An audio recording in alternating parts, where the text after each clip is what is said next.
अस्सलाम वालेकुम लो जी तुसीं तेरे पंजाबी चैनल तुहाडे सारेयां दा लाइक कमेंट चैनल नूं सबसक्राइब करन दा बहुत शुक्रिया। अगर अजे तक तुसीं सबसक्राइब नहीं कीता तो जरूर करो। लो जी खबरां ते बहुत ज़बरदस्त आ रही ने कश्मीर तो। सब तो पहले गल कर लीए कि कश्मीर दे विच जनाब उन्होंने वो ढोल वजाए ने सवेर तो लैके ते शाम तक लखां बंदे हर शहर तो निकल के मुजफ्फराबाद अल गामजन ने उत्थे तकरीबन 4-5 लाख बंदा उत्थे इकट्ठा है। तो पुलिस वाले की होगी बस। तो हुकूमत जी इतने तुहानूं पता है कि PTI की हुकूमत सी वो तोड़ तड़ा के जो तोड़न डे सी उदों इन्होंने कहा जा रहा सी कि हैनरो ना तोड़ो लोगों की ख्वाहिश है, लोगों का मैंडेट है उत्थे, हाँ ना भन्नो इन्हों। लेकिन वही किया अपने मुसलत करदा जिमें इन्होंने सेंटर च बिठाए बेकारी भगोरी उवें लिया के इन्होंने वह बहा दिते उत्थे कठपुतलियां जियां बहा दित्तियां। हाँ जी ऑल इन ऑल आप जो सारे आप ही ने उत्थे जी स्मगलिंग सारे कार्रवाई पैंदी गेम पैंदी सारा कुछ इन्होंने अपने हत्थ च रखना होंदा। वो तुहानूं पता है हुण गल उधर निकल जाएगी पर वो अगले ने कंपनी के बंदे फड़ लेने। हाँ जी वो लैके जा रहे थे पाउडर किते थोड़ा बहुत भी नहीं पुड़ियां नहीं वड्डे वड्डे पैकेट लैके जा रहे थे। अंदाजा करो यार अपनी हाँ जी सरकारी गड्डी दे विच अगले पता नहीं एक 100 किलो 200 किलो तकरीबन कोई 150 किलो समान जो ना हाँ वो पाया उन्होंने पाउडर पक्का पाउडर। हाँ जी और ले जा रहे थे। तो वैसे वो बाद की गल है कि उन्होंने साबित कर दिया जाएगा कि वो टैलकम पाउडर है। हाँ जी तो गर्मियाँ आ रही है ना तो पित्तमार पाउडर जोड़ा ना हाँ जी वो लैके जा रहे थे तो फड़े गए लेकिन नहीं असली पाउडर सी। तो जोड़े एंटी नारकोटिक्स वाले ने उन्होंने फड़िया फड़ के उन्होंने चेक चुक किया तो वह बंदे निकले कंपनी के वर्दियां वर्दियां पाइया उन्होंने चक के बाहर डाले देखो डाले च बैग की कह रहे हैं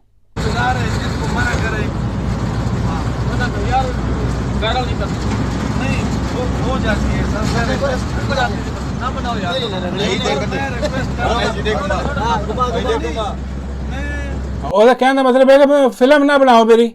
हाँ अच्छा भी तुसी सारे जमाने की फिल्म बनाओ है बंदे तुसी नंगे करके उन्होंने अगे पिछे फिल्म बनाओ। हाँ तो जो तुम फड़े जाओ उदों कहो जी साडी फिल्म ना बनाओ जी देखो जी यह तो फिर कंपनी का मामला है ना।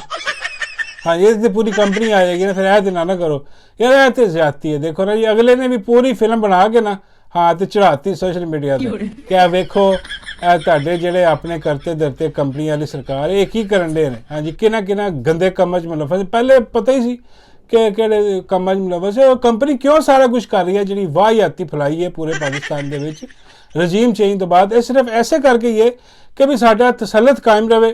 असी जो गंद मारन डे हैं ना हाँ वो कोई ना पूछे मुल्क डुब रहा डुबदा जाए कोई मसला नहीं गा। हाँ जी लेकिन है कि साडियां जिहड़ियां यशियां ने ना इन्हां दियां यशियां खत्म ना होण ते कोई हर्फ ना आए क्योंकि जिन्ना भी 2 नंबर धंधा सारा इन्हां दा जिन्नी स्मगलिंग है सारी इन्हां दी जिन्नी भी मनी लॉन्ड्रिंग है जो दुनिया च गंद है ना वो कंपनी इन्वॉल्व है। कंपनी के बंदे फड़े गए अज नज़र आ गए यहाँ तो हो ना भी कि कोई गलबात हुई अगले ने पूरे कैमरे मारे ने देखो ना जी वो गिन रहे ने सारा कोई हिसाब किताब ला रहे ने फड़े बैठे बंदे। तो हालांकि बाबा जी कुछ और कह रहे हैं बाबा जी कह रहे यार तू ज्यादती कर रहे हैं एडी गल कोई नहीं यार वो जरा ना उन्होंने कसूर नहीं है। मैं कहा बाबा जी उन्होंने कसूर क्यों नहीं फड़े गए ने सामने। बाबा जी मानते भाई वो लैके जा रहे थे डिप्टी वास्ते। मैं पापा जी डिप्टी वास्ते चलो बंदा एक अद्धी पुड़ी लै जाए हाँ 2 पुड़ियां 4 पुड़ियां लै जाए वो मैं कहा 1.5 किलो पाउडर और पापा जी 1.5 किलो पाउडर ने की करना सी। हाँ बाबे कहते नहीं देखो यह बेचने वास्ते नहीं गा ना ही वो यहो जिहा काम करते हैं। हाँ वो माल मूल नहीं बनाते बाबे कहते वो पींदे ने। हाँ बाबे कहते जो मुल्क के फैसले हो रहे हैं ना हाँ जो चोर लुटेरे मुल्क के मुसलत की ए पी के यहो जिहे फैसले करते हैं। हाँ ओ थोड़ी गया उत्थे हाँ ये बाबे कहते पूरे मुल्क सप्लाई आना सी 150 किलो। हाँ एडी गल करी एदियां जाना सी पहले मेन ऑफिस हैड ऑफिस। हाँ ये तुहानूं पता ही है हैड ऑफिस कित्थे है उत्थे बनियां चाहिए पुड़ियां। हाँ निक्कियां पुड़ियां बना के छोटे छोटे पाइया पैकेट बनाने सन उन्होंने। हाँ वो फिर उन्होंने भेजना सी ये डिप्टी नूं। हाँ एक लाहौर च एक पेशावर च हाँ जिते जिते जो सारे क्योंकि मेक श्योर करते हैं कि सारे ये लग जान। हाँ कोई ताकि किसी की गैरत ना जाग जाए कि यार तुसी मुल्क नूं किहड़े पासे लैके चले हो तुसी जिहड़ा तुहाडा काम है वो करो। ਹਾਂ ਤੁਸੀਂ ਕਿਉਂ ਇਸ ਪਾਸੇ ਇਸ ਕਰਕੇ ਬਾਬਾ ਜੀ ਫਰਮਾਉਂਦੇ ਸਾਰਿਆਂ ਨੂੰ ਟੁੰਡ ਰੱਖਦੇ ਨੇ, ਸਾਰਿਆਂ ਨੂੰ ਰਾਜ਼ੀ ਰੱਖਦੇ ਨੇ। ਹਾਂ ਕਿ ਵੀ ਇਹ ਤੇ ਹੱਕ ਇਹਨਾਂ ਦਾ ਬਣਦਾ। ਮੈਂ ਕਿਹਾ ਨਹੀਂ ਬਾਬਾ ਜੀ ਇਸ ਗੱਲ ਤੇ ਮੈਂ ਇਖਤਲਾਫ ਕਰਦਾ ਵਾਂ। ਮੇਰਾ ਖਿਆਲ ਹੈ ਉਹਨਾਂ ਨੇ ਜਿਹੜਾ ਨਾ ਵੇਚਣੀ ਸੀ ਅੱਗੇ ਇਹਦੇ ਤੋਂ ਡਾਲਰ ਕਮਾਣੇ ਸਨ ਉਹਨਾਂ ਨੇ। ਹਾਂਜੀ ਕਿਉਂਕਿ ਡਾਲਰ ਦੇ ਤੇ ਬਹੁਤ ਸ਼ੌਕੀਨ ਨੇ। ਬਾਬਾ ਕਹਿੰਦੇ ਹਾਂ ਇਹ ਗੱਲ ਵੀ ਹੋ ਸਕਦੀ ਹੈ ਡਾਲਰ ਦੇ ਸ਼ੌਕੀਨ, ਪਰ ਹੋਣਾ ਕੀ ਇਨ ਦੀ ਐਂਡ, ਹੋਣਾ ਕੁਛ ਵੀ ਨਹੀਂ। ਇਹ ਟੈਲਕਮ ਪਾਊਡਰ ਸਾਬਤ ਹੋ ਜਿਹੜਾ ਉਹ ਜਿਹੜੀ ਉਹਨੀ ਪਰਚਾ ਲਿਖਿਆ ਗਿਆ ਉਹ ਪਰਚੇ ਦੇ ਵਿੱਚ ਉਹਨਾਂ ਨੇ ਪਹਿਲੇ ਹੀ ਇਹਨਾਂ ਦੇ ਨਾਂ ਉਡਾ ਦਿੱਤੇ ਨੇ। ਹਾਂਜੀ ਉਹਨਾਂ ਨੇ ਕਿਹਾ ਜੀ ਇਹ ਸਿਵਿਲੀਅਨ ਨੇ ਸਾਰੇ। ਹਾਂ ਕੰਪਨੀ ਦਾ ਇੱਕ ਬੰਦਾ ਕੋਈ ਕੰਪਨੀ ਵਾਲੇ ਤਾਂ ਸਾਡੇ ਨਾਲ ਸੀ, ਉਹਨਾਂ ਨੇ ਫੜੀ ਹੈ। ਹਾਂ ਉਹ ਇੰਝ ਪਾਤਾ ਉਹਨਾਂ ਨੇ, ਗੇਮ ਪਾਤੀ। ਇੰਝ ਗੇਮ ਪਾਉਂਦੀ ਹੈ ਬਾਜੀ ਇੱਥੇ ਤੱਕ ਸਾਰਾ ਸਿਸਟਮ। ਫੜੇ ਗਏ ਨੇ ਬੜੀ ਵਾਰੀ, ਪਹਿਲੇ ਵੀ ਫੜੇ ਗਏ ਨੇ, ਬਰਾਮਦ ਹੋ ਰਹੀਆਂ ਚੀਜ਼ਾਂ, ਲੇਕਿਨ ਕੋਈ ਕੁਛ ਨਹੀਂ ਕਰ ਸਕਦਾ ਇਹਨਾਂ ਦਾ। ਤੇ ਗੱਲ ਮੈਂ ਕਰ ਰਿਹਾ ਸੀ ਜਨਾਬ ਆਜ਼ਾਦ ਕਸ਼ਮੀਰ ਦੀ। ਹਾਂਜੀ ਆਜ਼ਾਦ ਕਸ਼ਮੀਰ ਦੇ ਵਾਲਿਆਂ ਨੇ ਕਮਾਲ ਹੀ ਕਰ ਦਿੱਤਾ, ਬਹੁਤ ਬੜੀ ਤਾਦਾਦ ਨਾਲ ਇਕੱਠੇ ਹੋਏ ਨੇ। ਉੱਥੇ ਕੀ ਹੋ ਰਿਹਾ, ਸਵੇਰੇ ਜਦੋਂ ਇਹ ਉੱਥੋਂ ਚੱਲੇ ਨੇ ਸਾਰੇ ਸ਼ਹਿਰਾਂ ਤੋਂ ਚੱਲੇ ਨੇ ਕਾਫਲੇ ਮੁਜ਼ੱਫਰਾਬਾਦ ਵੱਲ। ਹਾਂਜੀ ਤੇ ਸੁਬਾਹ ਖਬਰ ਆਈ ਹੈ ਕਿ ਜਨਾਬ ਉਹ ਰੇਂਜਰ ਜਿਹੜੀ ਨਾ FC ਰੇਂਜਰ, ਉਹ ਰੇਂਜਰ ਉਹਨਾਂ ਨੇ ਰਵਾਨਾ ਕਰ ਦਿੱਤੀ ਹੈ।